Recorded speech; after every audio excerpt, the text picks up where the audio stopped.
with Clearing Skies. Hey, do you know that live streaming is a new thing on social media? Do you really know how to use it if you aren't like us who do live shots on a daily basis?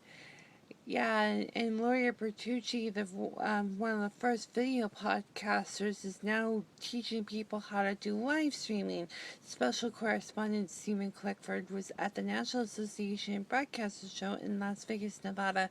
Live video and recorded video since 2005 online. I was one of the very first video podcasters before Apple, when Apple released their very first video iPod. This was before we had the iPhone. Right, 2 years before, yeah. Yeah, so I started back then and I've been cranking them out ever since.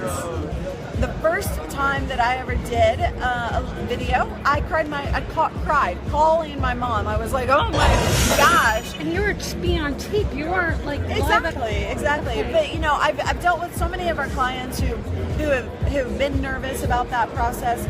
And what I tell them to do is do it more often, and ramp up your energy. You know, focus on preparation beforehand.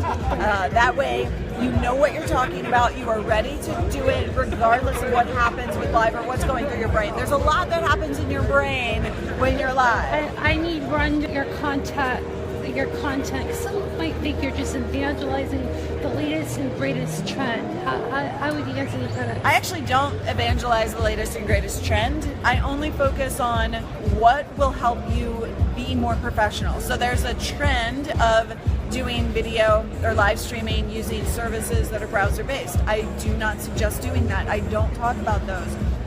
So I don't talk about the latest trends necessarily. I talk about what will work and what will make it work for you.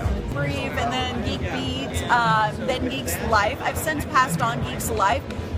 So I don't do the tech news and reviews every day like I used to. Now I focus on the tech surrounding live streaming and also teaching how to get more professional streams, from strategy to, you know, the way you broadcast, the things that you do during your broadcast, preparing and from a technical standpoint, how to set that up. Interesting stuff. So come here on 6 News this morning.